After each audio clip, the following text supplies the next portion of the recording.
What is going on, everybody? We got another episode of Men of Now, and this one is awesome.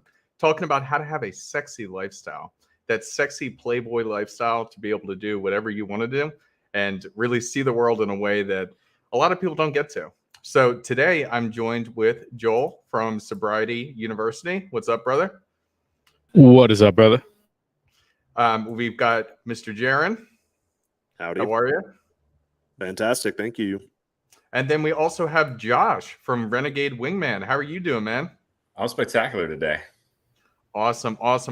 So this is going to be a great discussion. I see that I got my little like Hawaiian shirt on. So does Jaron.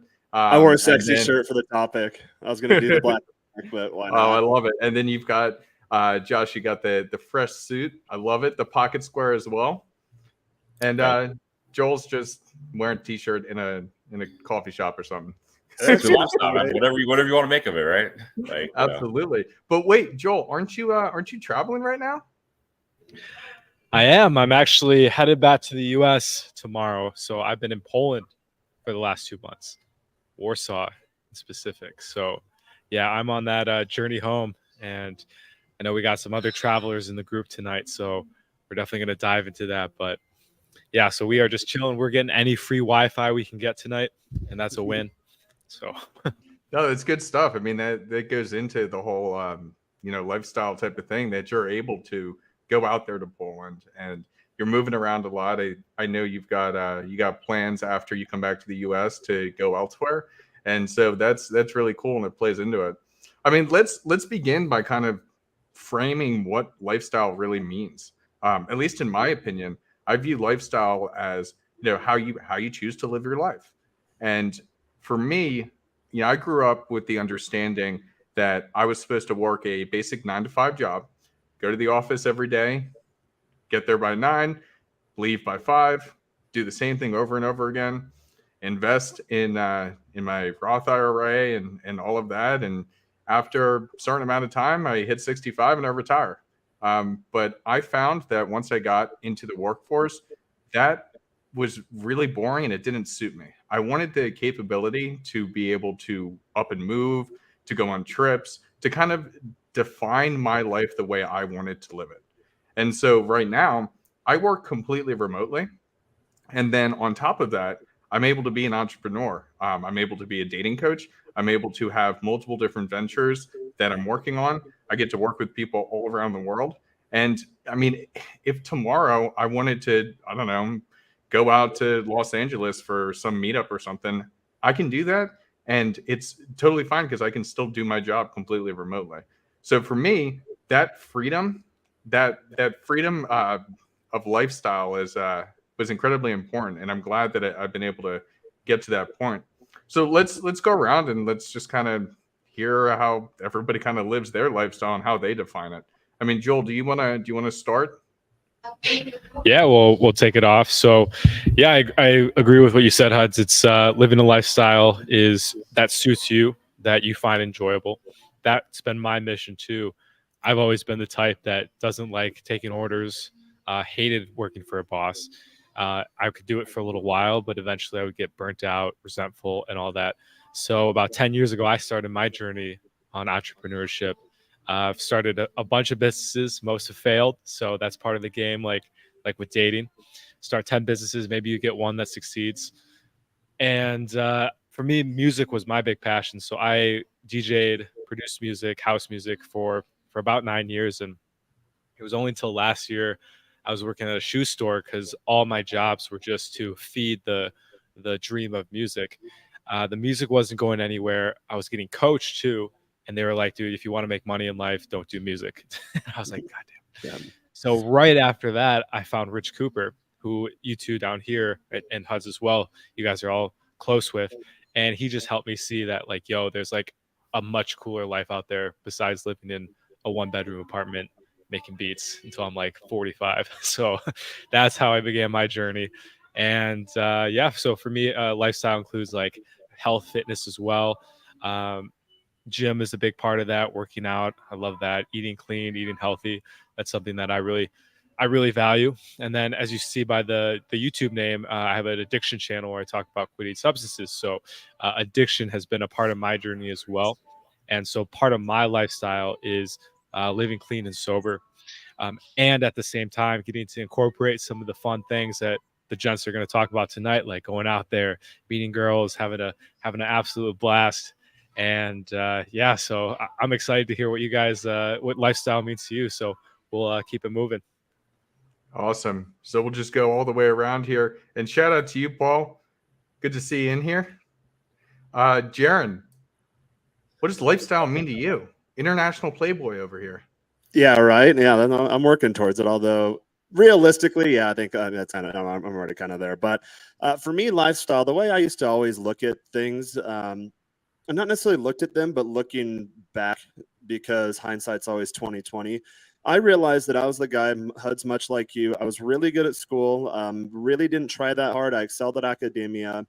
I was a bit overweight as a kid, lost 100 pounds when I was 17. So then all of a sudden, out of nowhere, girls started liking me. Then I started lifting weights at 19 and had a nice lean, muscular physique. And at that time, I actually had the opportunity to come and live in Mexico to study abroad. Since I was a couple years ahead in school, I realized, well, I don't want to graduate when I'm 20. So I went and did a dual degree program, spent most of my undergraduate here in Mexico, got to play some ball down here for a couple seasons, see most of Central America, almost all of Mexico.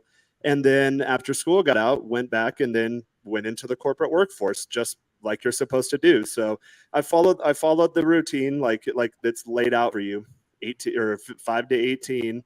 You need to do your school. And my family focused a lot on athletics too. Joel, like you, I had a musical talent too that was really never nurtured or developed, and that's something I put down.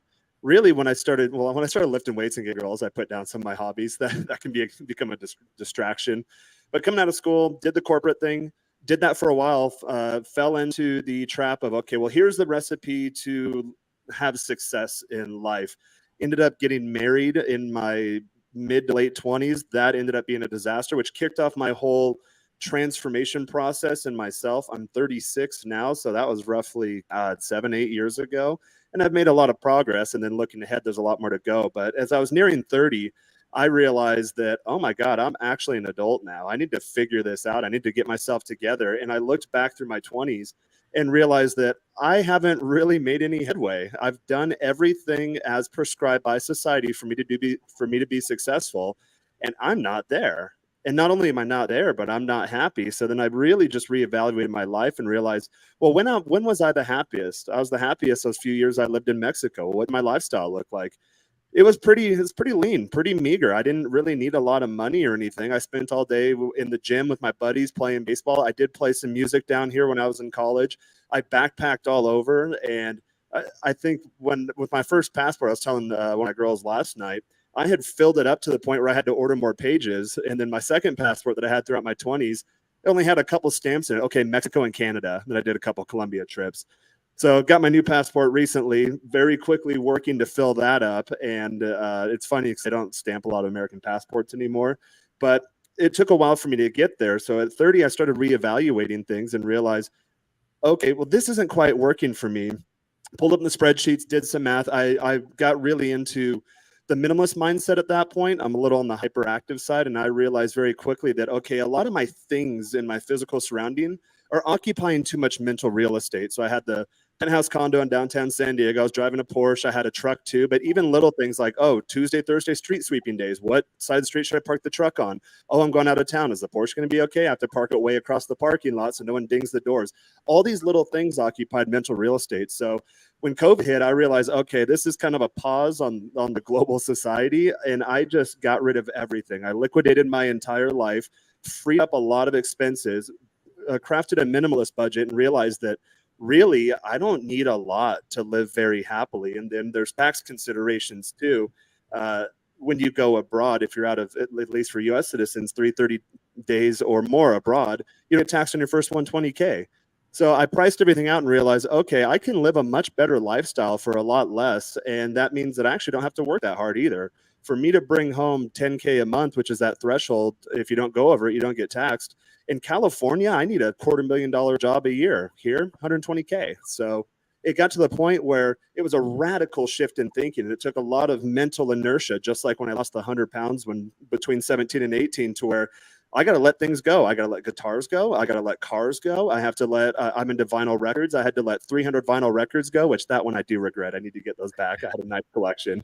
I had to let all my clothes go. And then I took off with the suitcase, went to El Salvador, worked on a contract for a year, and then realized, okay, El Salvador is not the nicest country in the world, but I'm happy again. I'm having a really good life, and I wasn't making money at all down there. So I found these spaces at some point in the journey, got into Rich Cooper's 1% group, signed up for other groups, started getting in the courses. The minimalism thing came from Aaron Clary. That changed my entire mindset. And then I decided after El Salvador, I had a layover here in Mexico City, did a 1 week, stayed here for a week, went back to the US, kind of sat on it, came back for 2 weeks, came back for a month, came back for 3 months, came back for 6 months. And then about a year ago, I got my residency and just thought, okay, I'm going to live here. It's funny. Someone called me a digital nomad the other day, and one of my buddies corrected me. He's like, we're not digital nomads. We're immigrants. Like we're actual legal Mexicans. So, so really for me, it was just analyzing at what point was I happiest in my life. And that's not necessarily the end point. I'd like to travel and see the world a lot more, which I'm starting to do now. But really the way I define it, freedom or just lifestyle in general, is I was putting myself in a framework that someone else created for me. So I had to not only step out of that framework and break out of that paradigm. Now I'm on the other side. I have to create my own paradigm. And that introduces a whole new slew of challenges that I'm going through. I talk to you guys one-on-one quite often offline, but we're getting there all together. And definitely, even though there's some rough days, entrepreneurship is not an easy road, but I'm a lot happier at the end of the day. I get to play guitar every day. I get to date beautiful women. I have perfect weather, except for when it rains. Like yesterday, I got caught in the rain. If you guys go check my Instagram, my stories, but it doesn't matter. I'm still happy. I have relatively little stress, which the only stress I do have is the stress that comes from thinking, is life too easy? Like it should be a lot harder than this. So that's really how I viewed it up and how I went through my transformational journey. Oh, that's fantastic. Fantastic. Josh, want to hear from you. And I want you to introduce yourself because this is the first time that we've had you on this panel. Yeah, no, I'm definitely excited, and it's fun, like, you know, having known all of you guys, right, individually for quite a bit of time, but now to actually be on the panel for the first time officially. Yeah, for those that don't know me, Renegade Wingman. I've been an active dating and lifestyle coach going on, 9 years now. So I got roped into the space randomly by a very good friend of mine who was the professional wingman. So awesome, great guy. Been great working with him for my first 2 years and then going out solo on my own. But now we're kind of teaming back up again. So it's got some exciting stuff coming on that front. But a little bit of background and story about me is, especially when it comes to designing a lifestyle, for me, ever since I was a little kid, I just always loved cars and I always loved like fast, crazy cars. So I knew at a young age that by, you start looking at cars and like the different prices and everything, I knew by like the inherent amount that these cars cost, I couldn't do something normal, right? So I was like, okay, I got to figure out something, right? And so I started really getting out into like the car scene and like hanging out with and suddenly like befriending a lot of these guys in my college days that like, had all these fast, like crazy cars and go to different meets and whatnot. A lot of them like super cool, super awesome guys, but learned a ton about business, life, entrepreneurship, everything from those guys. And then also to me, what the biggest thing I'm thankful for was that it gave me that window into what the lifestyle could be. Because again, I was talking with guys that some guys were in software, some guys were in VFX, some guys were, high up in the corporate ladder. Some guys had their own companies that they were running. So there's multiple different avenues of ways to get to where they wanted to be. But then it would also be like at the time, right, the show that was really big was Entourage. So like, I'd watch an episode, but then I'd go out on the weekends with my car buddies and I'd go live an episode because we'd literally go out, have some fast, crazy cars, go, roll in with some models to, some fun place and then just like have a blast of a time. And I was like, okay, like I got a taste of what's possible. So now like, how do I get here? So pretty much came down to reverse engineering it from that, but also just being honest with myself and, you know, what it is I like. So I tell everybody I'm a simple guy. I like really fast cars, beautiful girls, and like hanging out with cool people. And so a mentor of mine who's done super well, when he told me this, it was one of those things that resonated with me extremely well. And I was like, okay, this is how, A, I know we're good friends, but B, like, I want to learn from you. And so we're sitting there just having a conversation. He said, yeah, he's like, you know, I wish I could be that guy that just, you know, I had my regular girlfriend who was, you know, who was going to be my wife, and our 2.5 children and our dog and our little like 1 to 2 bedroom house with our white picket fence, and I had my little corporate job and my friends at the office that I could hang out with. He's like, I wish I could be that guy. Honestly, I do, but I'm just not him. I'm the guy that's like, you know, I want to, you know, have 5 different girlfriends, and I want to go travel everywhere in the world, and I want to drive, you know, the craziest, fastest cars. I don't want to own at least 12 of them simultaneously. So because I'm that guy, I have to follow, you know, my pursuits. And so kind of looking back on, you know, my life, right, the advice I would have given myself, where, you know, when I was a little bit younger, would be like, hey, be a little bit more selfish. So that way, you know, in a good way, where again, you're focused a lot more on you and really making yourself the top priority first. Because then when you're at your best, then it makes everyone else in your circle around you better. So that would definitely be the one piece of advice I would have given. But yeah, you know, now I've been able to curate a lifestyle that is quite entertaining and amusing to a lot of my friends. And the beauty of it is again, like having that ability to dictate it however you want to dictate. And again, don't you know, think that, oh, you know, entrepreneurship's the only way. No, I mean, again, there's a lot of ways in which you can have a completely free lifestyle and still work in the corporate world. You know, you don't have to be beholden to like the corporate model, because again, the corporate world can offer a lot of benefits where, one, you can get a consistent salary coming in, which is, as I call it, seed money, right, to invest in other pursuits that you have. But also too, you can you know, learn you can basically get paid to like sharpen and hone some skill sets, as well as network and get some opportunities to do some things that you never would have the opportunity to otherwise. So thanks to like my experiences in the corporate world, I mean, I've had some really, really incredible experiences that I would not have any access to otherwise, especially with a lot of sports and entertainment venues and teams. So yeah, I've had a very interesting time on this planet. Yeah, no, that's awesome. I love how you guys both kind of said it, like, not you know, you're kind of presented a mold, and you expect, okay, I have to do like the basic corporate job, like the 9 to 5, but who said that has to be the mold? Like, as Jeremy was saying, the mold created for you. I think it's better when you actually follow what you want to do. Like, as you're saying, like, I kind of wish too that I could be the type of guy who could have a basic accounting job, have the wife, the white picket fence, the 2.5 kids, the dog. I wish I could do that, because it's a lot less stress than trying to go out there and really creating something amazing. Because that's what we're doing, is we're working hard to create a life that most people don't get to live. And a lot of people don't care to have a life like that. They just want the basics. So I think it's really important that as you're trying to determine what you want your lifestyle to be, is that you be realistic and you actually pay attention to yourself. Like, just because you see somebody out there, like, let's use Andrew Tate as an example. Okay. You see Andrew Tate, you see all these beautiful women, you see all the cars, the flashy lifestyle, and you're like, I want that. But do you? And I think that's a very important question we need to ask ourselves when it comes to lifestyle. Yeah, I mean, again, you know, that's a great point, man.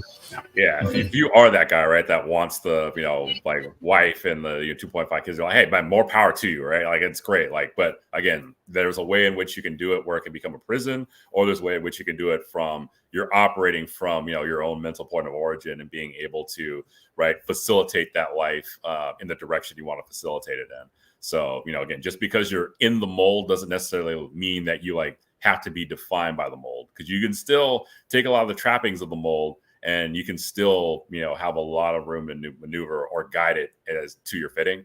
So, you know, again, it's sitting down and ask yourself, hey, what is it that I really want? And then going and creating it for yourself. Absolutely. And Joel, you want to say something? Yeah, sometimes too, I think it's important. Like, some guys just don't know. So like the invitation is to go out there and explore for yourself. Like, is this lifestyle, this crazy lifestyle, something that works for me? And maybe dedicate 4 or 5 years to really finding out. I think that's a big regret I've heard from a lot of people, is that they just went all in on one thing and they never experimented. So that was a big fear for myself. Like, like, what if I do choose this path and it sucks? Including the entrepreneurship. Like, I did it so I could see if it was for me. And it totally is, even though we're still in the process of growing it. But I'm just like, yeah, there's no way I can go back to that life. And I was talking to a friend just before the stream here. We were just saying goodbye because I'm leaving tomorrow, and he said exactly what you said, Josh. We were talking about friends that have the wife, have the picket fence, and we were both like, yeah, we kind of envy them sometimes. Like, they have that security, they have that comfortability, and they're happy. But we just know we can never. That's just not for us. And there's like a freedom and almost like a bittersweet sadness in that, accepting that that's not the life for me. Yeah, exactly. So, again, it's like, for me, I'm just like, how many horsepower is the car? And all my other friends are talking about like the economy of it. I'm just like, no, I'm interested in the smiles per gallon, not the miles per gallon, guys. Like, let's per gallon. See how quickly we can make this thing, right? So, and again, it leads to some entertaining stories, right? Where again, you sit down and like, people are like, oh, so like, what did you do this weekend? And I'm just like, how much detail can I give to like, make sure that like, they can handle the insanity factor? Because I mean, Jared knows firsthand we have a lot of wild stories, and that's for me is like kind of the fun part. Where again, you do have those really like crazy stories where you're like, I tell people, I wish I was this creative to make this stuff up, but I'm not. So it just has to happen, because otherwise, like, there's no way I can foresee some of these things happening. I say the same thing when these things are playing out in front of my eyes. I'm in observer mode, and I'm just kind of writing the story in my head. But I'm not that creative to make these types of things up. But the good point you made in terms of, because sometimes I'll do a corporate gig. I love how you mentioned that seed money, and then Monday you have your stand-ups, and then everyone goes around, oh, how's your weekend? They don't want to hear that I went to Acapulco 2 chicks. They don't want to hear that I had a Colombian girl last night, and she's on a date with a girl right now trying to get her back to the house tonight. They not to say they don't want to hear it, but one, they won't believe it, and two, even if they did, then they're going to create drama. So it's kind of like, I think it's an old Will Ferrell movie. They asked him, what are you doing this weekend? Like, oh yeah, going to go to Home Depot, get some wallpaper. So my answer is always, what'd you do this weekend? Oh yeah, just kind of recovered from the work week, and then Sunday getting ready for the new work week. And that's all they need to know. Yeah, and I mean, again, sometimes with some of the more elaborately insane things, the question is like, how much are they paying you? And it's like, trust me, it's like, this isn't my only source of income. So that's the other side of the equation too, where and again, there's a certain freedom where we have other streams of income coming in, right? Then you can navigate the corporate world a lot easier, because now you're not beholden to, oh my gosh, like I absolutely need this to come through, right? Then it's just like, oh, all right, I got a lot of freedom. If this isn't working out, I can explore other opportunities. Yeah, no, that's huge. And I loved that freedom. Like, once I started to really get into entrepreneurship, knowing that, all right, if something happens here, I'm going to be okay. Like, I can just fall back on other things that I'm working on. And yeah, it's not being a slave. I think freedom is the most important thing to my lifestyle. But I need to ask, so you were mentioning models and cars and crazy stories. Oh my God. You got any crazy stories for us? I can vouch for that. Yeah. I've been a member of a couple of those. Yeah, I know. Yeah, we got so many. My gosh, I try to pick a good one. Oh boy, let me see. I mean, probably one of the more recent ones that comes to mind was the first time I actually wound up meeting Jared. So I was helping run and organize this photo shoot, and so one of the fun things or side ventures that I've been a part of is being an investor in a friend's exotic car rental business. So instead of like having one car for myself that I have to pay for everything from, now there's like 20, well, actually we're up to 28 cars now in the fleet. So I can pull and have access to a bunch of different things. So it's I can try everything, but also too, if I have an event, like say a photo shoot where we've got like about 45 models coming to some house, right? Then, it's like, yeah, I can bring out something like cool. We get some cool pictures, some cool shots. So I wound up bringing my compatriot Jaron up, and this is the first time we'd known each other virtually for a while, but this is the first time he was actually going to be in LA at the same time I was in LA. So like, okay, yeah, let's come up. I can kind of show you the ropes, show you around a little bit. So it'll be a good time. So we're going through, we're having a great day, hanging out, music's playing, I'm getting a bunch of great shots. Jaron's helping me out with some shots that he's mixing and mingling and doing his thing. So we're there for about a good 6 or so hours, and then sun's going down. So it's like, all right, let's kick it over into the evening mode. So I pack up the camera gear and everything. And so I'm like, all right, well, where's Jaron? Let me go tell him we're getting ready to take off, and I might probably hit up some of the girls, and we'll go somewhere else afterwards. So I go and I see him chilling by the pool on the cabana, and he's got one of the models just on his lap, just they appear to be in a very, very good conversation. I'm just like, all right, this looks interesting. So long story short, I had a 2-seater, so I wound up bringing Jaron and the model back to my house, and then leaving to go discuss things with somebody else. But actually, she was in rollerblades too, and had this little fishnet thing on with the neon green swimsuit underneath. No extra change of clothes. That was fun. She's like, "Oh, let me grab my rollerblades, and we'll go back to Josh's pad." Yeah. So meanwhile, while he's back at my house, I'm out in the world, and then I wind up going to this one spot. I run into this girl who's half Russian, half Arabic, and I said one thing like hello to her or something, but she just looked at me. She's like, "I can tell you have a beautiful soul," and I was like, "I know where my evening is going." So Jaron's texted me, and he's like, "Hey man, I just had a spectacular time. I'm down to come out. Just let me know where you are." I'm like, "I'm a little busy right now, but yeah, sure. Here's where we're at." So and then I'm talking to this girl, meeting with her friends, we're hanging out. Then Jaron sends me a text, and he's like, "Hey, so I matched with this girl on Tinder. Is it cool if I bring her over to the house?" And I'm like, "Yeah, I mean, sure, you're already there. It's more." She's a Russian ballerina too, and it was one of those ones where when I was with her, she immediately blocked me and deleted me on everything because she was kind of a public person. I'm like, great, fantastic. So flash forward to 3 o'clock in the morning. I'm bringing my Russian girl back to my house as his ballerina is dancing her way out. So it was one of those moments where all right, cool. We're good.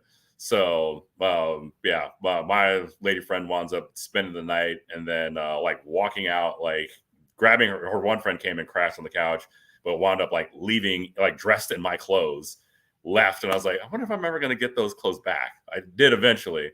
But so she left, and then 30 minutes after she was gone, this other girl that I was seeing hit me up, and it was like, "Hey, there's something going on. The police have blocked off my block or something like that. I can't get back." And I was like, "Well, don't be stranded out there. Just come over and hang out with me." So she wound up coming over to the house, and we wound up hooking up. And then I wound up taking Jaron back to the train station that day. And I was like, did we both just hook up with 2 girls, 2 different girls within the same time frame? And we're just like, yep, we officially cannot be left unsupervised. So I was like, yeah, this is just, photo shoot shenanigans, just all sorts of insanity. And, I have a witness. So it's okay, people can believe this story.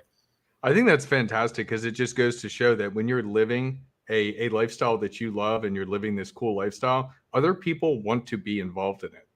You naturally attract other people into it because it doesn't sound real. It sounds like a movie. Yeah, literally. And so, I mean, that's the fun parts about that, especially, is that, it's one of those situations where it's everyone involved, everybody had a great time and a great weekend. The photo shoot, that was great. Everyone had a good time there. Jaron, one of the models, had a spectacular time, right? Me and, my newfound lady friend, we had a really great time. Then me and Jaron had a great time, debriefing and just eating poke and recapping on what happened. So it's one of those things where it's there's no amount of money in the world that I would exchange for that experience, because it was just such a fun, awesome time, and it was just a great, hilarious story. So anytime anyone tells me oh, do you know this guy named Jaron? I'm like, I have a story for you guys about the first time me and him ever met, and in person. And yeah, it was we can't be left unsupervised. And that's not too uncommon in the life of me, guys that have come down and visited me or stayed with me here. That sounds kind of like an average weekend. And Renegade, I know it's the same thing you talk about. I met your main girl. She was fantastic. She was, I think there was another time we all met in San Diego and Moff was there and the main girl came and she was great. And I've done that model for a while now. I think the girl, I'd probably consider her my main girl now. I'm kind of reshuffling the rotation a bit. But yeah, literally, she posted a story on Instagram the other day. I said, who's that? Oh, it's my coworker. I was like, ah, damn, she's beautiful. I'd really like to get with her. Would she be down for both of us? Oh, I don't know. Let me talk to her. And then first, oh, well, yeah, no, she said it'd be weird for the friendship, and I kept I put that seed in her ear. I was like, all right, just kind of see where it goes, nonchalantly, just whatever. And then this morning she gets up, she's like, hey, I'm actually going on a date with this girl. I'll see if I can't pull her back to the house. If she's busy today, then we'll line it up for next weekend. So that's a fantastic model, and it's nice when you and I came together. It's like, all right, we're very different people, but we've structured certain areas of our lives in very similar ways, because I believe it to be an optimized version as it pertains to the relationship model. But I also wanted to mention, you kind of skirted over that event, the models and cameras model. I was kind of quiet at first when I went to that event. I was trying to take all in and understand kind of how everything went together, who's who. And then once I figured out, like, okay, this is what this is all about, then I was off to the races, so to speak. But I took a mental snapshot of how you organize that event, brought it down here, and communicated it to some of my guy friends. And we've done 2 of them now. We tried to do one last Sunday, but it just pissed rain on us. It was an outdoor party, so none of the models showed up. So it was me and the 2 guys who organized it, but there was a bridal shower, so we still had a fantastic time. But that models and cameras thing, that is really clutch. And then Huds and I were talking this weekend about potentially doing a Mexico City trip at some point over the horizon in the future. But I mentioned that I took your models and cameras model and then brought it down here, and it scales nicely. Let's just say that.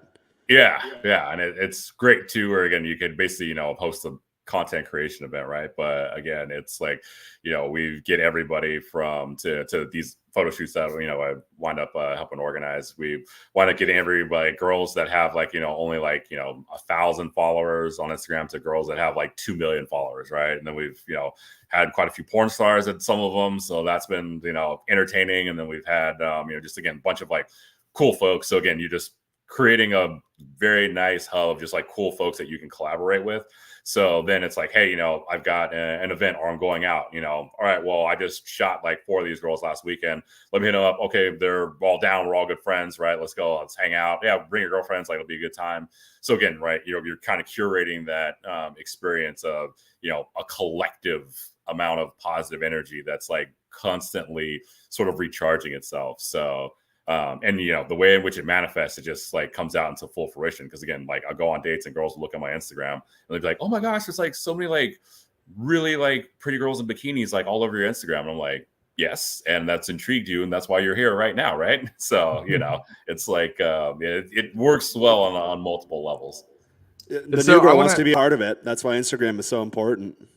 I want to pose this question to you guys, because I know it gets brought up a lot, and I think that we actually have the same opinion on it. Can guys and girls be friends? I'll let Jaron take the first stab at it, or let someone else. I've got some thoughts on that. Oh, that's an interesting one. Yeah, I used to be of the mindset that there's no such thing as platonic friendships between girls and guys. And then I realized I got to the point where I always say this on my channel over and over again. Again, if you want to subscribe, Instagram at Men's Shrine. But I always say your game gets ahead of you. So there's a point where, let's say a girl I met 2 years ago, and she was pretty solid, maybe one of my main girls, or firmly footed in the rotation for a while.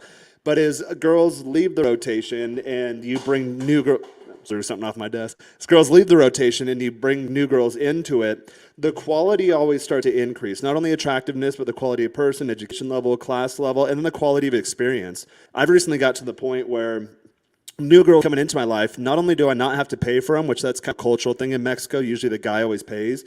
Not only do I not have to pay for them, that they pay for me, because I'm dipping into that very, very high class, high social class of girls. So that's pretty fun. But when that happens, there's times where, okay, maybe I'll run into a girl that I haven't seen in 2 or 3 years, and we were really cool. There's nothing wrong with us, but I get to the point where I kind of lose attraction for her, or the relationship starts to feel more platonic because she knows I'm out sourcing other women, and or a lot of times what happens is the girl, and this specific instance, and it's been to me quite a few times recently, where she's like, hey, you know, I love hanging out with you. I love you as a person. You're one of the most important people in my life, but I don't want to be just one of your girls forever. I do kind of want to get married. I do want to settle down. I do want to create a family. And if that's not going to be with you, you know, just let me know now. Like if you want me, I'm your girl. I will give you all of that. But if not, you have to let me go. So usually I'll tell them, all right, yeah, go do your thing. And if it doesn't work out, you know, the door's open. You're a fantastic person. We have a great relationship. We have a lot of history, but I'm not looking to be locked down to one girl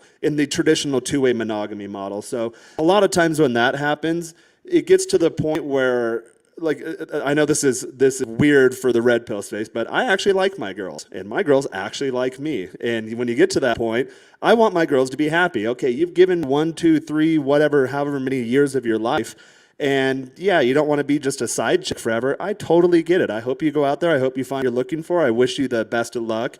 We did a video last week about one of my main girls. She just moved to Canada to open a new chapter of her life, and she literally in real time passed one of her girlfriends in her social circle off to me, to the point where you'll have to watch the video for the full story. But I'm laying on the couch, and she's coaching the new girl into how to physically touch me. Let's just say that. So it gets to that point, but this girl is one of them where it starts to feel more like a friendship. There is that mutual respect. There is that love, not this weird romantic Disney love, which a lot of times that's lust, or those are insecurities or broken relationship models.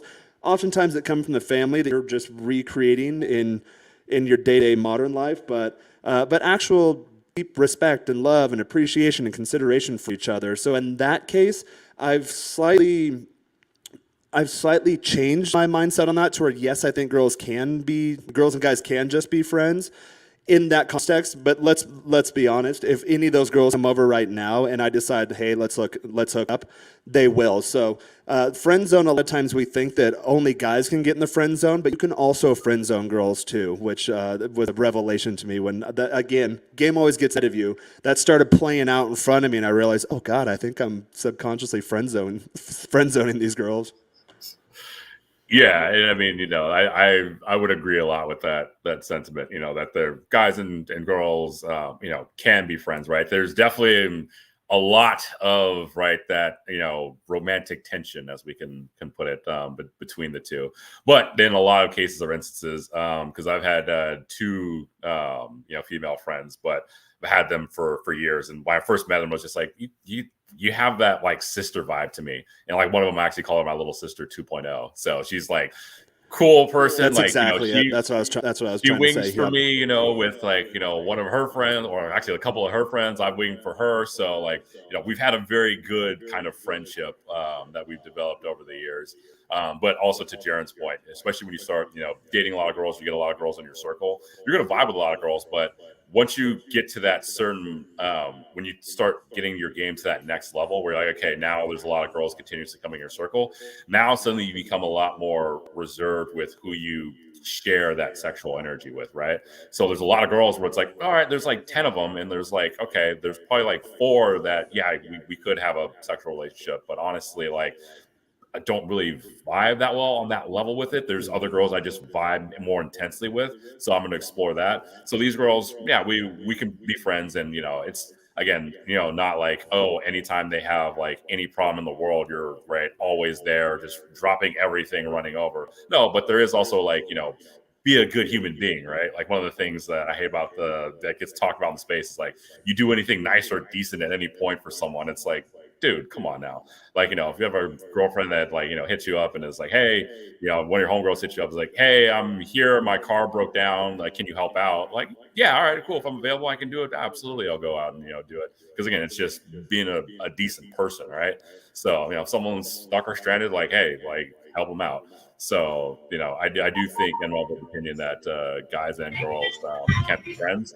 But, you know, it's all about what it's coming from, right? If, you know, you're pretending to be a friend because you're trying to, you know, go after her, you're not being honest and you're not being authentic and not being genuine. But again, if you just enjoy female company and you just enjoy having these people like around in your circle, then yeah, you can have them at a level of friendship where it's like, okay, cool, we're just homegirls, we're cool. And again, like I have that with some girls where it's like, hey, you know, I'm going out and, you know, want to, you know, be the guy that looks cool with a ton of girls, right? So all right, cool, you know, invite some girls out, and hey, they have a good time, I have a good time, and then boom, they usually wind up being phenomenal wing girls for me, right? Or again, worst case scenario, it's just again, they're just cool people whose company I enjoy because you know they know that I'm already you know seeing a couple other girls, and so you know they're just down to hang out. So again, like you know, yeah, guys and girls can definitely be friends, but there's like a certain level you have to like push through to get to that point before, because like below there, it's like no, it's kind of a free for all. It's like no, it's not happening. Yeah, that's a great point, that you have to like reach a certain level. Because in my mindset, I've been kind of playing around with like you can't be friends with girls, right? For the reason because women get validation differently than men. So women get validation from attention, usually male attention. So my kind of thought process has been, okay, if it's not reciprocal, if I'm just giving my attention, the analogy I've heard, it's like a guy getting a blowjob. That's what it feels like when a girl gets just free attention from guys. So in my mindset, I'm just like, I don't know if it's a great idea because they're getting a lot more from it than I am. And if I do have all this time to just hang out with girls, like I think my time would be better used elsewhere to like work on business and stuff, maybe do networking, do stuff like this. So I like that you said that it's okay if you're in that mindset that I just want a home girl, I want a wing girl. Like there's going to be something reciprocal, which Jaron and I talked about last week on our stream, that relationships need to be reciprocal. They just can't be give. Then it becomes unhealthy. So I really think that's a good point. Yeah, I mean, it was like, you know, a couple years back, like, you know, there's a Cinco de Mayo. And I had a buddy of mine up and I was like, hey, man, like, let's just go do something fun, man. Let's just have a bunch of girls and go to this one spot that we like a lot. So, you know, I wound up inviting out like, you know, 3 of my homegirls, and they brought 3 girlfriends with them. And then my friend brought another girl. So it was just, you know, us 2 guys and like 7 girls, right? And we're just hanging out, having a blast of a time. We're doing salsa and bachata dancing in the back of the restaurant. We're like eating good food, we're having good drinks. Like, and everybody else like that was around was just like, constantly looking at what we had going on, because again, we had just had a great fun blast of a time. And so, you know, yeah, okay, I want to, you know, make out with a bunch of girls that night. But they were like, you know, my homegirls' friends, right? Versus like my actual homegirls. Because again, the homegirls are like, they're just super cool. And again, if they're adding that level of like, you know, they're adding something to your, you know, the experience of a relationship, you know, yeah, maybe it might be in some certain senses like kind of one-sided one way, right? Where they're getting like a bunch of attention or validation. But you also got to look at it from your side, like, because you're going to get a lot of attention as well and validation. So actually wound up having a business deal come out of that, because the guy noticed, he came over, was like, hey man, like you are having a pretty good time. And I was like, oh yeah, man, you know, I'm just living my best life, bro. Like, you know, we got to talk and it turned out like we had a very mutual business interest. So we actually wound up partnering up on it. And so, you know, being able to attract that guy's attention just by the fact of like, hey, you know, being able to have a very good show and display, right, so to speak. But again, we were just having a great time. So, you know, it can work out. And again, I think it's all about where you're coming from, right? So if you're worried too much about like, oh, are they getting more of it than I am? Or, you know, I secretly want this from them, but I'm not going to, I'm trying to go the roundabout route. No, it's more about like, hey, like, you know, you're a man of means and, you know, you're living your own idealized lifestyle. So it's like, yeah, if you've got a cool girl that, you know, again, you just like or enjoy her company and she's a, you know, a homie, all right, cool. Let's hang out. Let's, you know, make that experience. Cause again, even though you may not realize it, people are watching. So, you know, there is going to be some benefits that you are not necessarily going to be like directly aware of just by the fact that, you know, you're just seen in the presence of, you know, attractive girls, or just say, you know, exactly. I love that. Like being aware of that, like friends, anything like, you know, as we were talking about, like the reverse friend zone where you can like friend zone girls. Like, let's be honest, there is always one person, guy or girl, that has more attraction to the other person. So when you can recognize that, like, yeah, as you're saying, like you could roll up with a bunch of girls that maybe in their head, you're friend zoned, but you've recognized that and you don't care. But by going out with all those girls, then you immediately have the social proof to actually find, you know, other women to be with. So I love that, and I really think that guys and girls can be friends. yeah, as I said, there is that aspect. There's always going to be some sexual attraction, at least from one side. But I mean, I had to do it myself when I was in college. I was the social chair of my fraternity, and I friend zoned a lot of the girls that were other social chairs or other connections in sororities. I wouldn't necessarily say like dangling a carrot to them, but being flirty and being fun with them, and they're probably thinking that they have a chance, but really it's just because I'm trying to create this connection. I'll give you another great story. I have this one homegirl. She does really, really well at OnlyFans, and so I help her out with some business consulting. And then because when I first got introduced and met, I was like, oh, all right, this girl is like, she's flat out, she's gorgeous. And so, but we got introduced to a mutual friend. She's like, hey, I'm really interested in like this particular business avenue. And so I was like, okay, like you're very sharp and you're very about it. So okay, like instantly I go into business mode, because as I tell people, it's like girls turn me on, but money makes me hard. So it's like, all right, let's this trumps everything. Let's focus in and figure this out. So we have a really good, great dynamic of friendship. So she's one of my homegirls, but then I help her out with some business stuff, and then she will introduce me to all of her ridiculously gorgeous friends. So one of these particular evenings, we're going out to this like fancy sushi spot. And so this was about 2 years ago. And so she hits me up and she's like, hey, I actually have I know it's going to be me, you, one of your boys. I met these, two girls were doing like an OnlyFans shoot. They were interested. Could they come out? I was like, oh, absolutely. Like they're friends of yours, they're friends of mine. Like we'll make it happen. Right. So, homegirl, super cool. So we go to this spot and they have this like little, table for 5 set up, but it's like a, bench seat with like a seating for 3. And there's like 2 little chairs on the side. Right. So now we're in this spot and we're got kind of like a nice little center table, but there's like tables full of girls everywhere else. So we go and we sit, and like I'm sitting on the outside thing, and I'm just like 10 seconds and I'm like, nah, this seating arrangement is not gonna work. So like tell one of her friends that I was kind of hitting off with, like, I got an idea. Here, stand up for a second. So I sit where she's sitting, then I have her sit on my lap. And then my friend takes notice, and so has the other friend sit on his lap. So now 20 minutes later, we're like there, we're drinking, we're hanging out, we're having a good time. But now we're like eating, we're having these girls feed us sushi, we're making out with them. My homegirl's just chilling, like taking Instagram stories and like Snapchats. Meanwhile, every other table is staring at us intensely. Like, who are these dudes that are just like here with these girls hanging out and they're feeding them sushi, and like, what is going on? So, and again, that's from my homegirl. I mean, that situation wound up working out well. Like, we wound up like leaving that place after like 45 minutes, so my friend could hook up with one of them in the bathroom. I would hook up the other friend in the, in the living room. It was a very productive evening, and it was like $1,200 for like half-eaten sushi, but we did not care whatsoever because it was worth every cent. But again, that's another great example of, right, I have a homegirl, right, and then she brought out some friends, and again, we had a great, spectacular time. And again, we have a very good, like professional relationship, but also she's just cool people's. So, I've taken her to like Fashion Week. I've taken her to like a bunch of other different events and stuff. And again, she's cool, a great power networker, and she's very smart. Like, she knows like what she's about. So it's one of those like, all right, cool. Like, that's the type of person I can vibe with. That's the type of person I can get along with. So, whether, she brings a friend or not, anytime we hang, we're just going to have like a good time, because she's good people, it's good company. Mm-hmm. And this is why context is important, because like this is badass. Like this story here, in my mind, I was thinking like a guy taking a girl out to coffee just so she can complain for an hour. No, this is the next level stuff. This is cool. Yeah. So yeah, context is important. Yeah. I wanted to add a few points on that. So Renegade is actually really good at the social game. I'd say that's probably your forte amongst many other things you're good at in your life that you've demonstrated that I've seen firsthand. But again, we run kind of our relationship models very similar. We different backgrounds, but we kind of came to the same logical conclusion that, yeah, your girls are an extension of you, and you don't necessarily have to be with all of them. So my nightclub game, I used to always be the guy. I'd go with like my buddy or a couple buddies.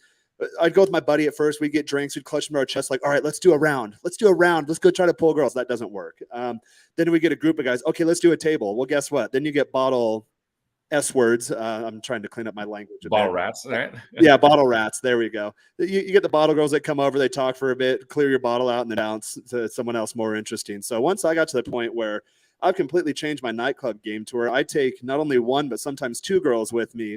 And then they just kind of do the work for you. You have that social proof. They are an extension of you. Usually my main girls like girls as much, if not more, usually more than guys. So it's quite fun. They do a lot of the work for you, and you do attract the attention from both girls and other high value guys. And when you do so, you amplify your social group. So my goal when I go out to a club, it's not necessarily to bring a new girl home. My girls know that that's a side quest, but the goal is to go out there and really just be the people like, hey, like we are the top notch people, my girls and myself at the club. And that really changes the dynamic. And guess what? You do get laid a lot more without even really trying. And so a couple notes on the friend zone thing. I wanted to mention that friend zone traditionally is known as a category. I'm putting all this effort and attention. I'm the emotional tampon. I'm the shoulder she cries on when the alphas run through her. That's kind of how the red pill looks at the friend zone. But I always think that there's a core element between what I do and then what like the traditional definition is, and that's that you're putting in effort, but you're not getting intimacy out of it. I take it a step further. Like, okay, I'm hanging out with this girl. Maybe I'm not getting intimacy from her, but by her hanging out with me, I'm still getting intimacy. So guys, if a girl ever says something to you like, hey, you know what, I like hanging out with you, I just don't feel the chemistry, or maybe we should just be friends, or maybe we need a break, any of these things, it all means the same thing, that she's just not attracted to you in that way. If any girl drops any of those kind of lines or something similar, then what you tell her is like, hey, you know what, I've been thinking about that for a while. I think, I do value our relationship. I think we should just be friends, but you've got this really cute friend. Introduce me to her, set it up. And if she refuses, then that's like, okay, then that's where she's putting you in that traditional friend zone category where I just want to extract resources, time, attention, energy from you, and you get nothing in return. And that's about the point you should drop it. But when you do have this compounding effect and you start amplifying your social network and your social influence, there's a lot of girls in my social circle. I've got me and a couple of good guy friends down here. So we do this model and cameras party, the model I learned from Renegade. And we'll show up. It'll be me and a handful of guys and then 20, 30, 40 models. And guess what? I've dated probably half a dozen of them at any given time. My other guy friends have dated half a dozen. We are real good about not stepping on each other's toes between the guys. So if a guy's interested in a girl, he'll send it out in a group chat. Hey, is anyone hooked up with this girl? What's she like? Or is anyone actively dating her? We found that a lot of times the girls in the friend group where they have hooked up with multiple of guys, they don't stay in the friend group for long. Usually they end up creating some kind of drama and they kind of see their ways out. But recently, or no, not recently, like 2-3 months ago, I had a thing where it was a girl in my rotation here in Mexico City that I'd been seeing for probably 6, 7, 8 months at that point. A former girl of mine who came back in the mix. So she doesn't live here, but she comes to town a lot to do modeling work, and she's part of the friend group. And then a brand new girl who I had only been seeing for a week or two, had all three of them stay the weekend with me. That created drama between the girls. So one of the girls took herself out of the rotation, but she's still part of the larger friend group. So I'm not going to burn that bridge or burn that relationship. She got taken out of the rotation, but guess what? She still likes me. She still admires me. We still have love and respect towards each other. She brought another girl right back in her place. So I don't necessarily see that as being, oh, I was friend zoned, because yeah, she removed her intimacy from her as a source, but she replaced that with intimacy of someone else in her spot. Yeah, and I mean, the other thing too is, right, like, one, right, you can hang with your boys a lot, but two, there's to be a well-rounded man in particular, I think you need to have a healthy experience of feminine energy on the platonic side as well as on the intimate side, just so that way you can better navigate that space. But then two, again, it's just purely good networking, right? Because I mean, again, a lot of times these girls, right, the hottest brand new spot that just opened up that no guy's allowed to get into, hey, guess what? They already got an invite there, right? So, oh yeah, you're super cool. I'll come bring you. Okay, great. That's awesome, right? Or, right, again, a lot of my female friends are, plugged into the fashion and design world. So I get invites to all sorts of different fashion shows, design events, art gallery things, or again, like new hotspots that open up, and I get to be like there, like opening week or sometimes opening day. Either through my general connections, but a lot of times, like, hey, if you're, no girls, right, that, again, are good friends of yours, again, it could be just plain and simple, like just good networking, right? So just because a girl, right, is a girl, that's like kind of dumb to just be like, oh, well, if I can't get any intimacy from you, then there's no point or purpose. It's like general networking 101. Yeah. Like there's a lot of like girls that are connected to a lot of different things. So it's just it's crazy. That's so true. Like I'm thinking back now, like, because my sister is very much, yes, it's my sister, so it's a little bit different than some other random person to be friends with, but she's very well connected down where she lives. She lives in Arlington, Virginia, like right outside DC. And so she's very connected with everything that goes on there. And when I went to go visit her last, we went from like place to place to place. We had VIP tables, free bottles. I was behind the DJ booth at one point at one of the big clubs, and I'm just like, what is going on here?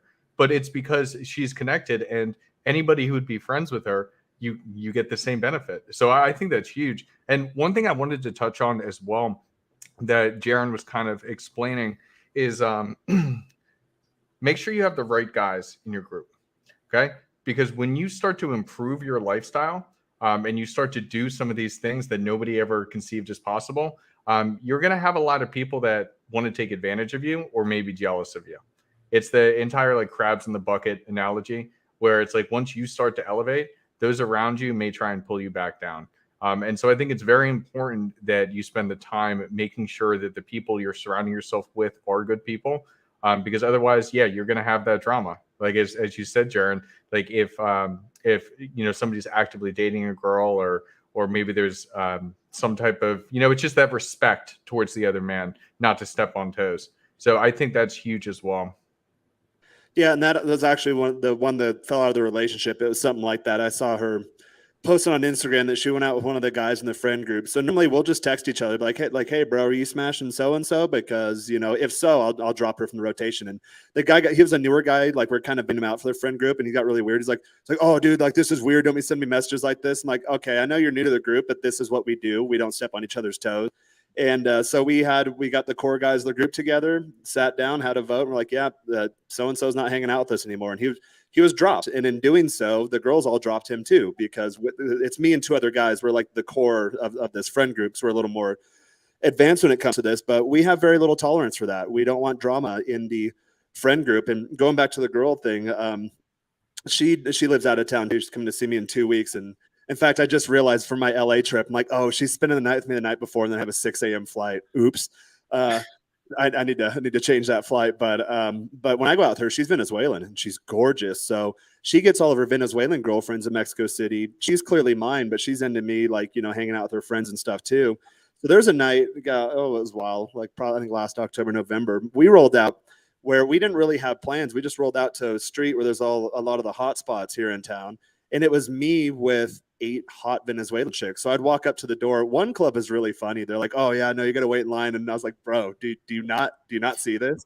All of these dudes in line by themselves waiting to get in. It's like, we're not waiting in line.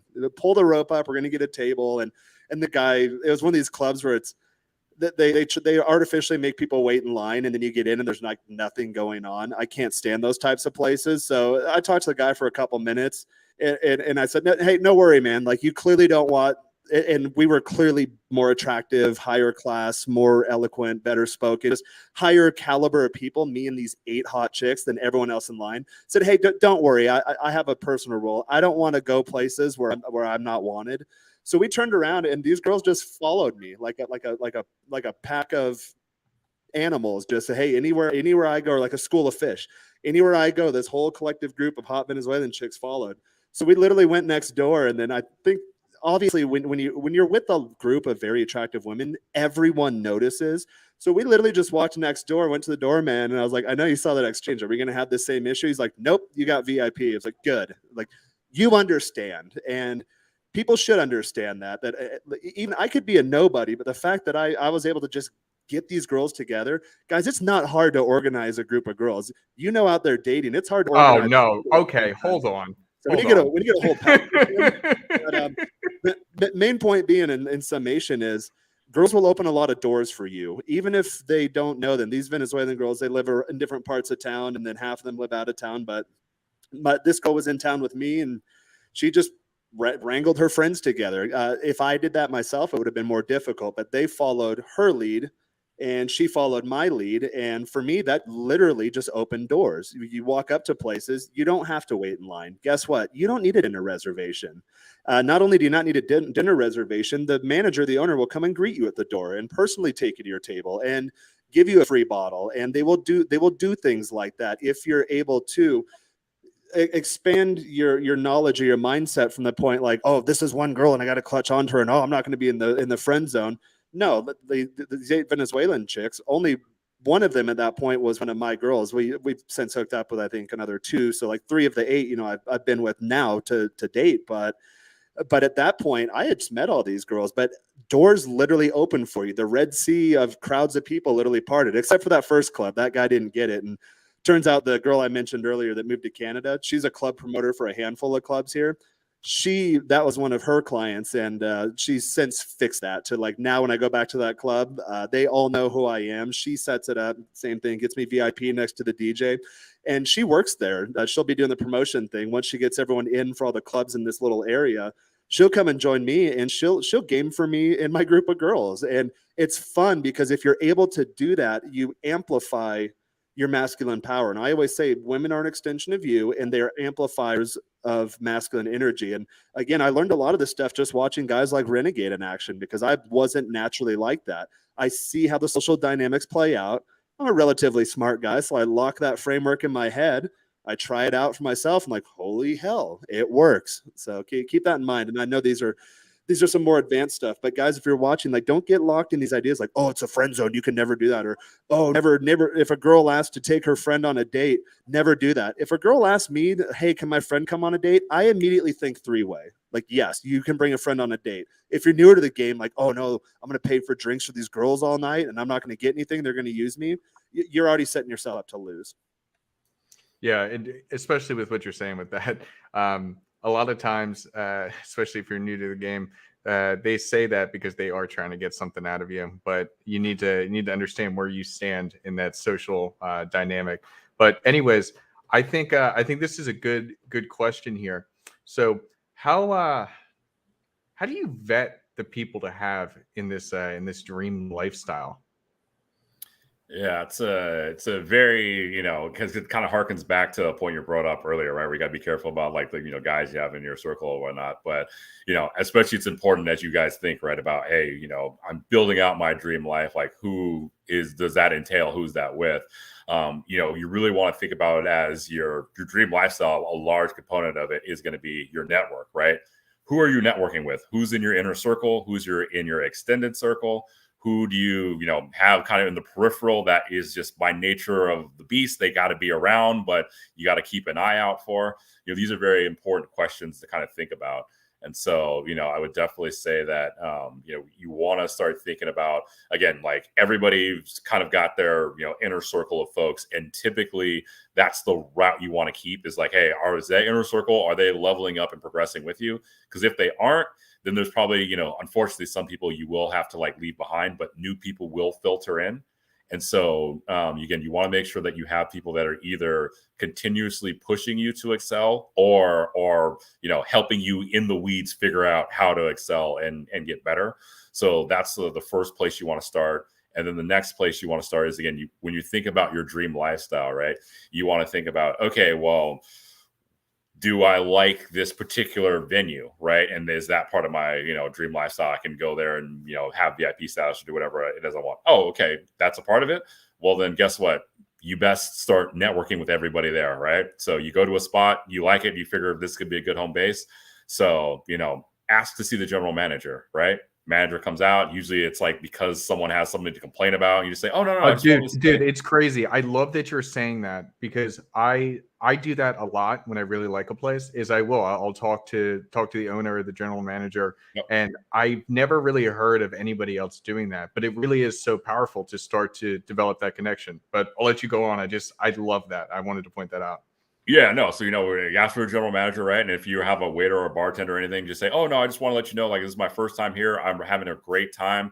I appreciate, you know, the staff and everybody like doing a top-notch job. My bartender or my waiter or waitress, so-and-so, they're spectacular. And, like, you'll be surprised at just like the look of shock that these people have on their face. It's like, no one ever does this, right? And then if it's a place that I really like and really want to like make like my second home, then what I'll do is, you know, I'll just go like get a nice like little $5 like card, usually put like $100 in it, write a nice little thank you note. And I'll usually give it to, you know, like door guys, give it to general managers, give it to, you know, guest services managers, you know, my favorite wait staff, whoever. So, because again, like nobody ever does this. You know, I did it for one friend of mine. It's like, dude, like, you don't understand, like you just, one, made my week because I was having a really terrible week, but two, like, you know, you're always, you know, very nice, polite, and courteous, but like this is over the top. I don't even know how to react to this. And I was like, no, man, I just my small way of just, showing appreciation for you guys taking care of me when I'm here. So, I have places where I go now where it's like, yeah, I can walk in there and be the busiest thing, but everyone wants to be there. And managers there, they know it. Table right away, or I'll bring my parents there and they'll treat them like absolute royalty, right? Or bring a date, or bring my boys, and we'll have like an even better time, right?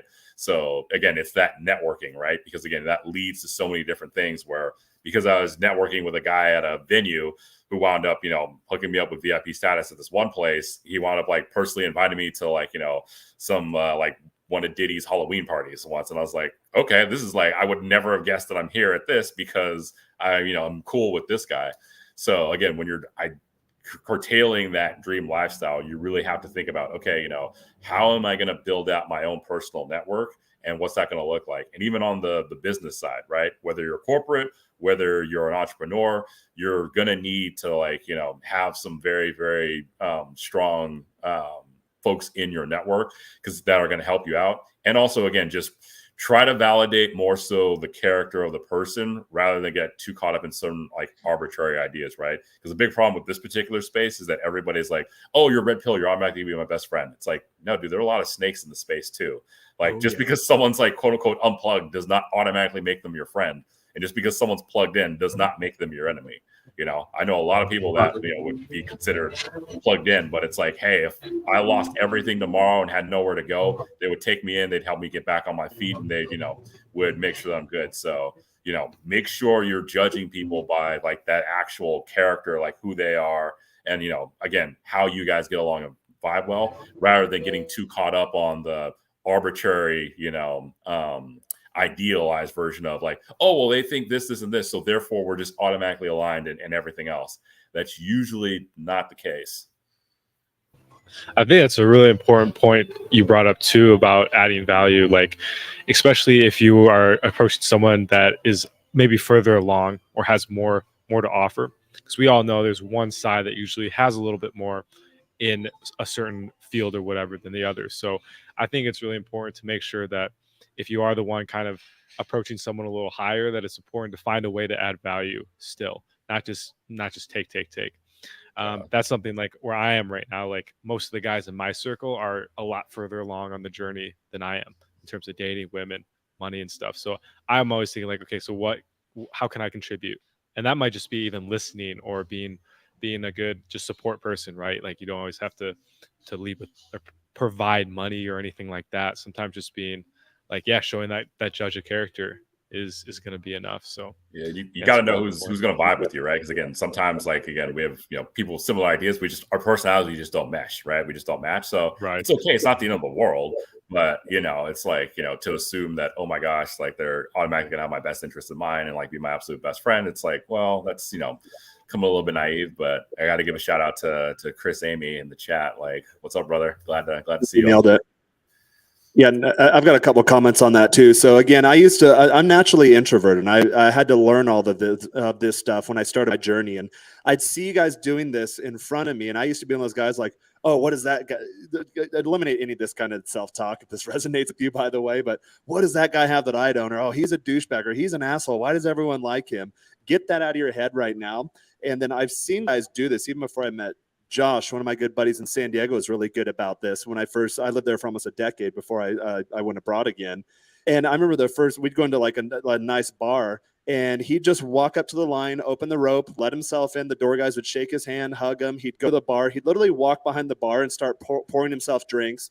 Same thing, give the bartender $100. And then we just didn't have a tab for that night. And I always wondered, how the hell did this guy get to this point? And then I realized he was my roommate for a while. Well, on a Tuesday night when that same spot's dead and there's no tourists in town, it's just locals, like middle of January, middle of February in San Diego, which it does get kind of cold there. Sometimes it gets a little drizzly, like a Seattle type weather. Well, not a lot of people are going out. You don't see the hordes of people walking down 6th Street like you do in the middle of summer, like Comic-Con, heaven forbid. It's fun, but it's a mess downtown. So I kind of locked that in my head. Tuesday night, so there's a place literally right across the street from my condo, kind of a dive bar, but they had really good cocktails. So I'd go there, and then I made friends with the door guy, and then eventually he got promoted to be the manager, and then he was general manager, and then eventually he bought in to where there's 3 owners there. So he bought into the ownership level. Well, that place evolved into my date spot. So on a Tuesday, Wednesday, Thursday night, hey, let's go and get maybe 1 or 2 drinks max. I'm not going to drink all night because I work in the morning.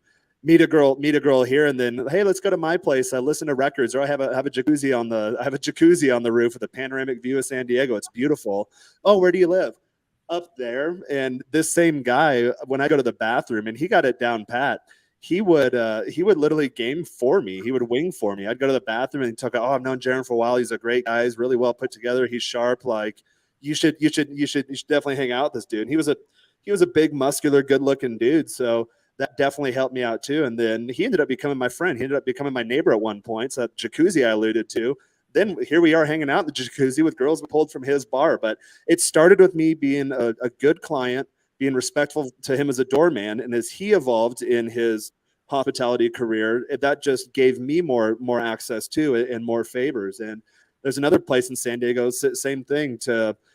When I go there, Josh, you know the place. It's where me, you, and Moff went. We didn't see him that night, but I was at lunch one time with some business colleagues. Didn't even know who this guy was. He was dressed really weird in sandals, had like a purple JanSport backpack on, like a goofy hat sideways. It's like, who the hell? And same thing. My buddy who introduced me to a lot of the nightlife down there.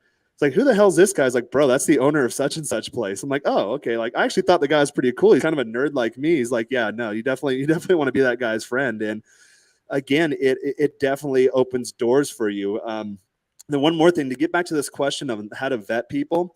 So I used to do this with my nannies or my cleaning ladies or people that would come in my house back when I lived in Mexico when I was 18, 19, 20 years old, is I would give them the opportunity to screw me over. And Rich Cooper has a similar idea where he says when he hires someone new at the first company party or gathering, he'll sit them down and say, hey, I'll give you $5,000, $10,000 if you quit right now.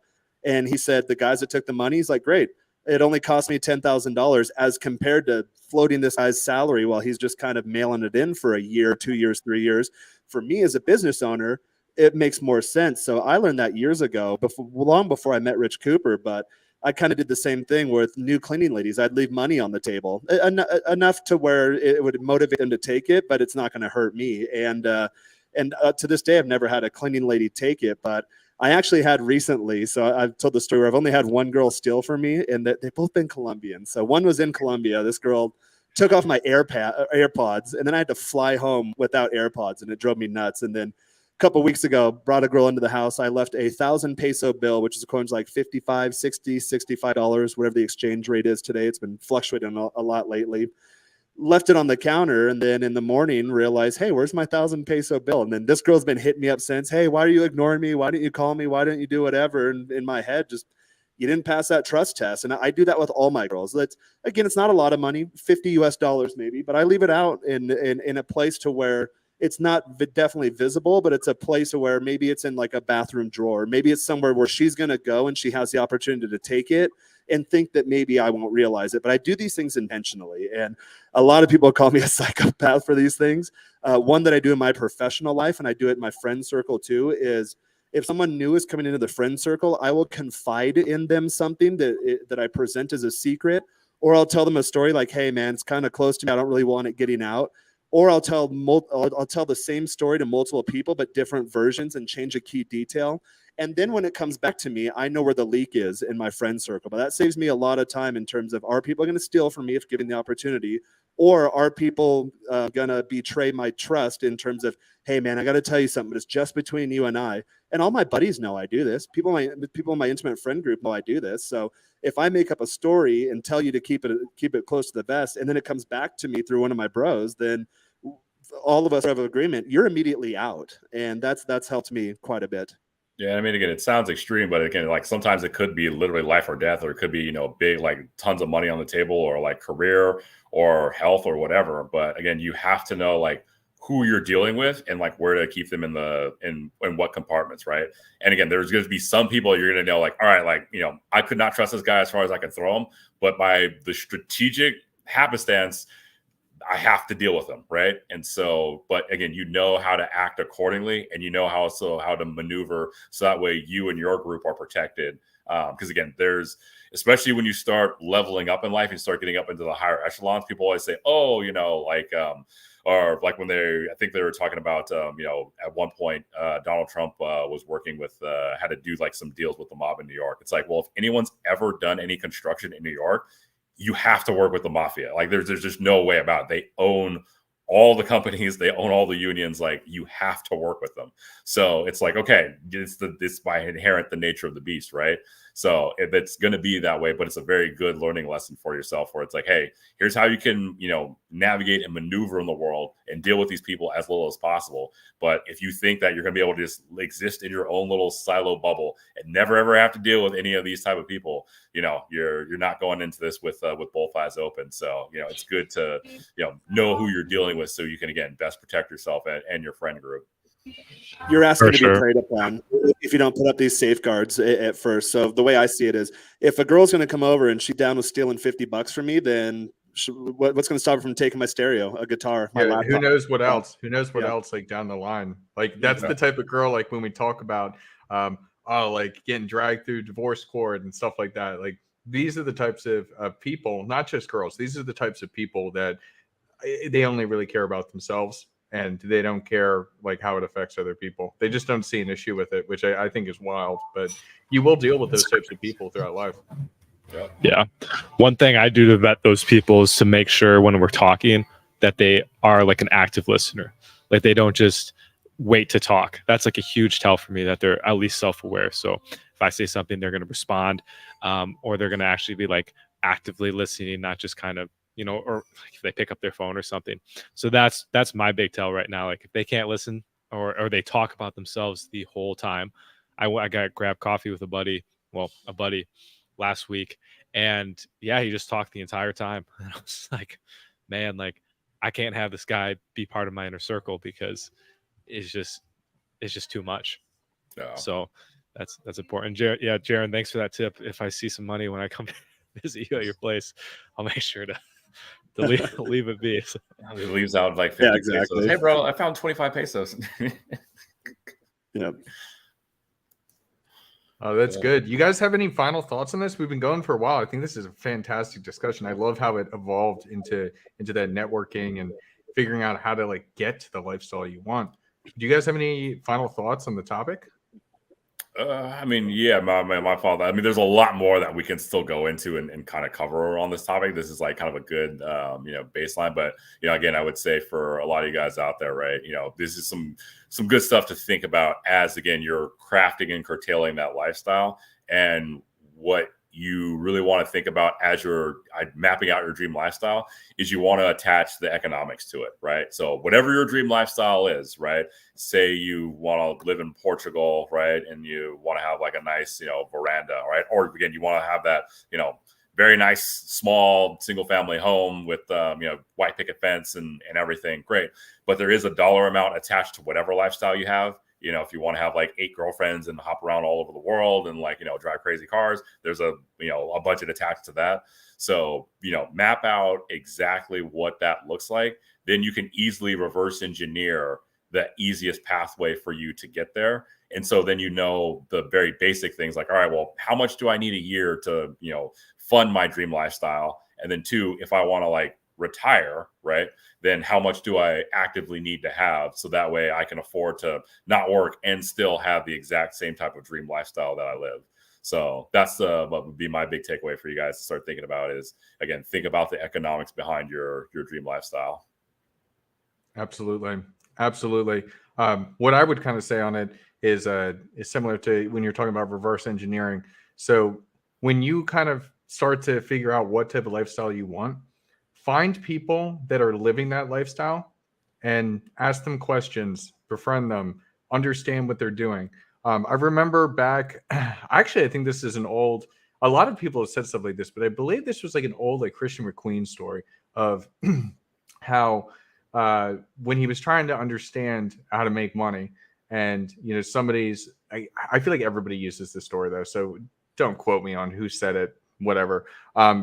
Somebody like pulls up, or you see somebody with a really nice car, like obviously they're doing very well, and then walking, and I think Rich just probably shared something similar as well. And you walk up to them and you ask them like, hey man, like this is a gorgeous car, like what do you do? and asking those questions and understand, okay, like what does this person do for work? How do they get to where they are? And I think that that's an absolutely fantastic place to start, because when you're looking out there at a lot of people living the life that you've decided you want to live, well, the best way is to learn from somebody who's already gotten there. And a lot of people appreciate that. When you're honest and sincere, trying to learn more about somebody, people love talking about themselves. And so you can gain so much knowledge and information just from those interactions. And then you accumulate that all together and you start to go on that journey yourself. And then you end up like Josh, where you're absolutely just like killing it with these cars and these models and just like living the best life possible. So yeah, that's definitely my best advice is Still got a ways to go, but yeah, no, yeah, appreciate that. but being honest and sincere and caring about it and talking to people that can mentor you, I think is huge. And especially like we talk about, Jaron will plug it, the 10% group, but and Josh, I believe you're a part of that as well. With these men's groups, like that is huge because you get to be surrounded by people that are going to push you forward. So if you're have this dream of a lifestyle and you have a bunch of friends around you who aren't really going anywhere and are just kind of stagnant and they're fine with being stagnant, well, you're also going to stay stagnant. So if you want to improve and you want to get towards that lifestyle, surrounding yourself with men's groups and making the friends that are continue to push you up the social ladder is huge. I'm gonna ditto all that. Yeah, exactly what you just said, Huds. That's spot on. I'm gonna add too to make sure that you're looking at the character of the person, because though someone could come in and they could be rolling up in that Bugatti, if they suck as a person, like I would rather stay poor than have that energy be a part of my life, because for me life is short, and well, for everyone it's short and long at the same time. And so I'm always looking for two, like is the character correct on this person and does it align with my values? That's why I'm associating with all you guys, because I resonated with something in each of you. And also I would add to make sure that you're adding value as well, especially if someone's giving you a lot of their time and attention. Like all you guys have given me a lot of wisdom, and so I'm always thinking, okay, how can I reciprocate that in return so I don't just become the taker? Because I used to be like that when I was like in a teenager, and I wasn't aware of how just exhausting that is for the other person, just to take. So it's my piece of advice is make sure you're giving as well, not just taking. Oh, dude, that's the best. The giving, that's the best way to get your foot in the door is to give. Provide value. That's the most important thing. Is if you provide value to somebody else, that's your best way to get the foot in the door. I don't know if you guys have experienced that in the past. Like at a certain point, people don't need money or anything else, and people don't want to give away things for free. But if you provide some type of value, then it can shoot you up real quick. Oh, That's yeah, what here. This content's free, guys. Like, subscribe, share, get the word out to your friends. But we're spending a good part of our Sunday having this conversation. Granted, you guys are my friends. I love having these conversations, but there's other things that I've been invited to do. There's other things I could be doing today. We're here not just for you guys on the panel as my personal friends, but for the audience too. We're giving you value. These are things that I had to learn the hard way. Josh wasn't born driving Lamborghinis and Ferraris. He had to work to. You're telling me he didn't come out the womb at 120 miles an hour? Yeah. Yeah, just redlined out of there. Yeah, no, definitely quite the opposite of that spectrum. But again, to that point, right? Add value, right? Because again, like I had friends who were worth hundreds of $1 million, and a couple of them that are worth like billions of dollars, right? And again, I was a broke college kid, right? So it's like, oh my gosh, like just because you don't necessarily, like what do I possibly have to offer? Well, everyone's got something to offer. They have something of value, right? So you'll figure it out. Because again, like you're saying, some people are just beyond the point of money, and if you're sort of dealing with people that have just completely different world of problems you can't even like fathom. Where we're going out to this event and a bunch of models and stuff are coming, and our one friend calls us up and he's like, "Sorry, man, I can't make it out. My oil rig's on fire." And I'm like, "Well, I have no clue what that's like, but good luck with that. That's all I can say, right?" But again, there's all sorts of value that you can provide, even if you don't think like, "Oh, I'm just a nobody that's starting at ground zero. What do I have to offer?" Well, at the very least, you have a fresh set of eyes to offer. So, don't be afraid to put yourself out there.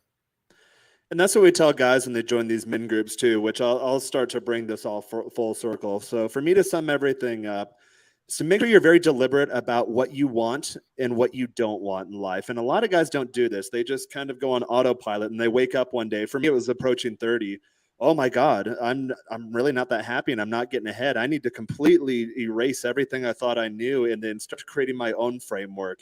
And make sure you're doing that in other areas of your life. I get guys that ask all the time, hey man, I have like 100 pounds to lose. Should I give up on dating? Or hey, I'm really grinding. I want to make my first $1 million. Should I not worry about fitness or girls?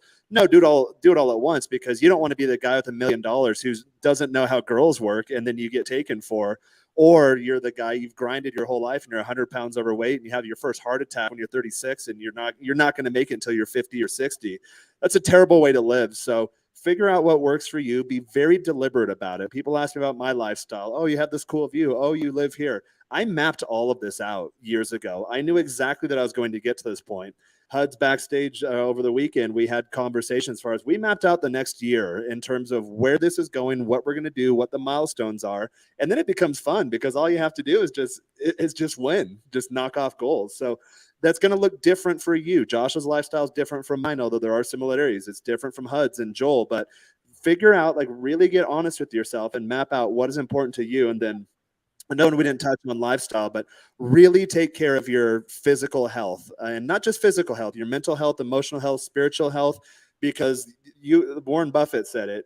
You only get one of these things. That this body is yours. So guys that treat their bodies like trash, that put poison in it, that have negative self-talk, that allow people to get one over on them, have self-love. Make sure that you actually put yourself first. That doesn't mean you have to be an asshole and try to get over on other people, but really care for yourself. And for me, the physical thing is a big part of my life. I used to be a big fat guy, and then once I found out that I'm not fat anymore, yeah, not only do girls like you more, guys like you more, it helps you in business, but just your energy is a lot better, and it makes the world a lot easier for you. So definitely don't neglect that. And then we alluded to the group a couple of times. Guys, if you're watching this, you're like, wow, I have a long ways to go. And I used to be one of these guys. I used to watch these types of shows and be like, whoa, these guys are so cool. They're like, oh, I'll never be like that. Or I go into the forums and guys would post their field reports and I'd be like, no way, this isn't even possible.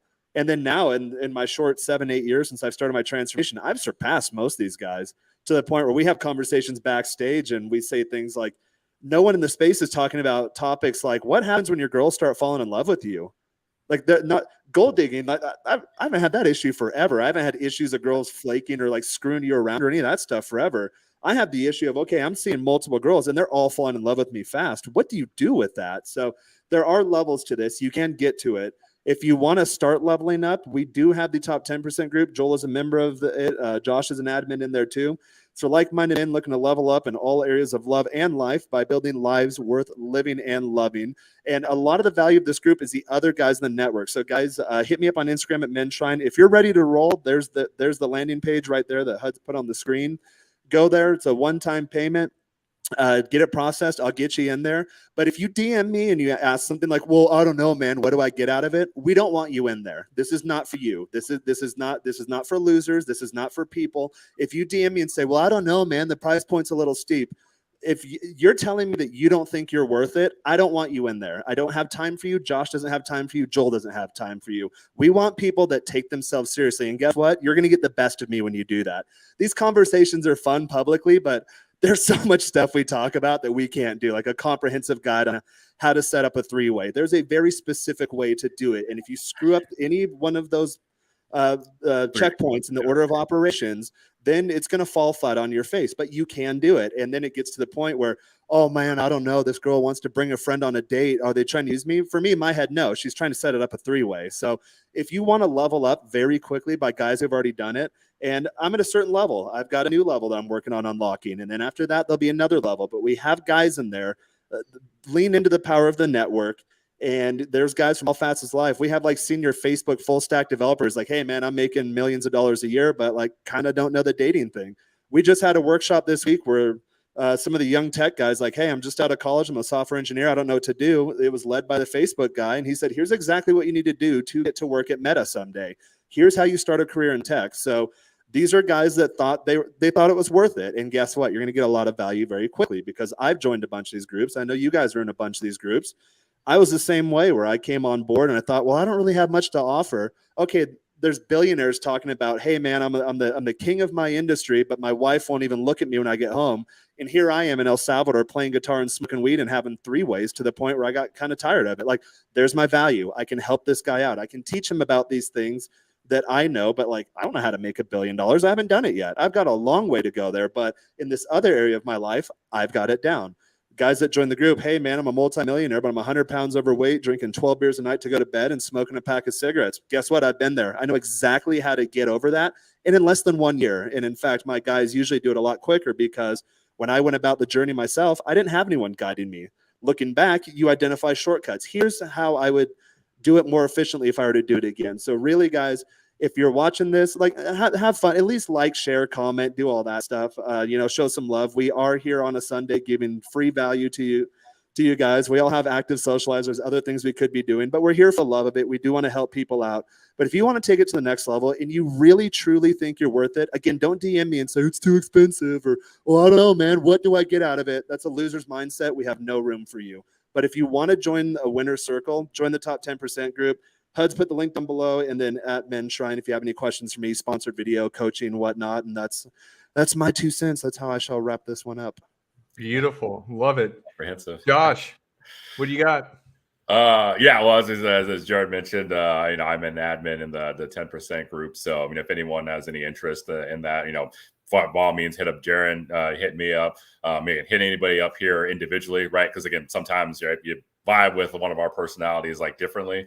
So, but again, what's great about the group is, there's a lot of dedicated guys, as well as you get more direct access to guys like us. So we can ask a lot of off-topic questions, or things that, right, you don't want streamed out to the rest of the internet sphere.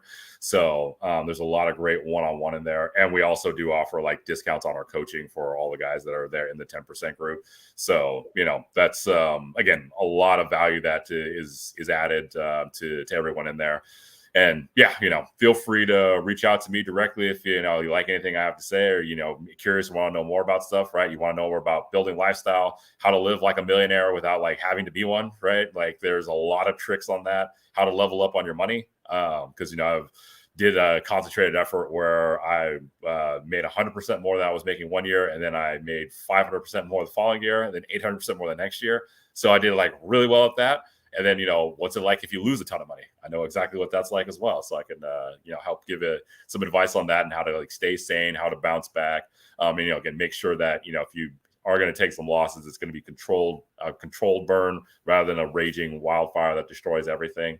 You can reach me out on all of my socials, or at Renegade Wingman. So that's my Instagram, my YouTube, as well as my website. So, and Rumble, which, hey, let's not forget about that side. But I'm here, accessible. So, and again, I love doing this stuff. One of the things that I love is, being able to parlay a lot of the wisdom, so you guys can learn from my mistakes and, be successful on your own metrics a lot faster than it took me to get there. But also, my favorite thing is I love giving guys all the same tools and everything with a little bit of guidance, but seeing what they build. Because again, you can give a guy a hammer and some nails, and one guy will build a giant mansion, one guy will build a condo, one guy will build an airplane. It's really cool, like, seeing what all these different, guys and people out there build. So I'm very, very excited about that. So feel free to hit me up, but at Renegade Wingman. So check it out, renegadewingman.com, or Instagram, or email, or whatever your per carrier pigeon. I'll accept that as well. Perfect. Well, thank you so much for coming on today too. It was a great discussion. Joel, what you got? Yeah, guys, if you haven't heard yet, join the top 10% group. It's a great group. I joined it right before coming to Poland, actually, about a day before, and I knew it was going to be a really good investment. So if you do join, and you are somebody that struggles with addiction, anything like that, feel free to hit me up. We can have a little conversation, because I know how tough it can be to be in that spot where you just feel powerless and hopeless. I was there not too long, 7 years ago. Coming up now, I was dealing weed, and I got robbed about 10 grand. So that was my big rock bottom. And so, no matter how far down you go, you can always come up. These guys too, I met HUDs on an addiction podcast on Jaren's channel. So we all have awareness and thoughts about it. So, definitely hit any of us up for that. You can subscribe to my YouTube channel where I talk about quitting all kinds of addictions, porn. That's a big one, especially with dating. I'll just say, if I wouldn't have quit that, for me personally, some people can watch it and it's not an issue. I had a big issue with it. So once I got rid of that in my life, I was able to start connecting with women, and it was just like, I'm just so glad I did. So you can definitely reach out to me there. Other than that, yeah, absolutely fantastic stream. Just so you guys know, I'm in the beginning stages of my journey. I'm a little over a year in of dating and stuff. Like, I dated in high school and stuff. So I get a ton of value from these podcasts, just listening. Today I realized that it's okay to have female friends, and that that doesn't mean just going to coffee and having them gab your ear off. And yeah, just learned a bunch. So for me, just every time I come here, I just make sure I take what you guys are saying, what these guys are saying, and go out and put it into practice, because that's how you're going to see results. I have my Ukrainian girl coming to send me away back to the US right after this. And that all came from just having the courage to go up and talk to a girl in the street. And we had a great romance and thing here. So you never know what will come from just putting in the work and doing it. So that's it for me. Again, you can subscribe to Sprout University, and send it to you, Huds. Awesome. Yeah. So if you guys want one-on-one coaching or you have any questions, just go ahead, like right there on Instagram. It's the easiest way to reach out to me. I've had some guys reach out already, and it's great. I love helping people, even if it's just for free. I would love for you to sign up for a consult and really hit it hard together. But I understand that sometimes it's difficult to make that first step. But if you're ready, absolutely. If not, you just have some side questions, happy to help. But yeah, what we're doing here, Men of Now, these discussions, fantastic. I love bringing people on, talking about a lot of different things. I like that, Chris, I saw you had said in there, porn and difficulty with genuine relationships would be a good topic. I definitely agree with you. I think we'll probably do that at some point. Joel and I talked about it on his channel at one point, but we never dove like deeper into it. So definitely on the list. And then if you guys have any other topic ideas, like definitely leave a comment below. Like all the interactions that you guys have with the channel helps. So the comments, the likes, the subscribes, like it's huge for us, because we really do. Like we are giving up our time. I don't view it as giving it up, because I love bringing this quality information out into the world. But yeah, no, as much as you can, share it with your friends. Absolutely fantastic. So it's for the ladies too. So ladies, share with your female friends too. Sometimes a lot of people think that they hear things. There's a girl I was seeing recently, American girl. She's like, "Oh, you like one of those Andrew Tate guys?" I'm like, "All right, let's take, you're already trying to put me in a box, but I genuinely like women. The women in my life genuinely like me. That's how all relationships should be. Josh's women love him. He loves his women. We love women here. So ladies watching, yeah, definitely share to your friends too.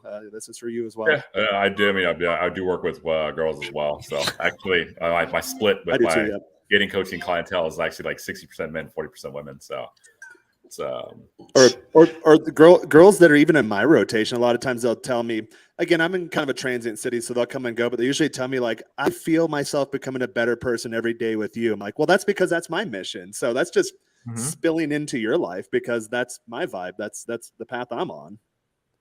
Yep. And so I just want to call this out here just as we wrap up. We did respond. Yeah, it's it's not Sunday night, Joel. It's just Sunday night for you. Yeah, fuck my bad. It's so every Sunday at 3 p.m. So definitely come back in. There's gonna be some great stuff we're gonna be doing. We've already had some great guests, great conversations, and it's only the quality and the people we bring on is only gonna get better. So get excited for it, because we got a lot of things churning. But anyways, thanks again, guys, for being here. Enjoy the rest of your days, and until next time, peace out. Cheers.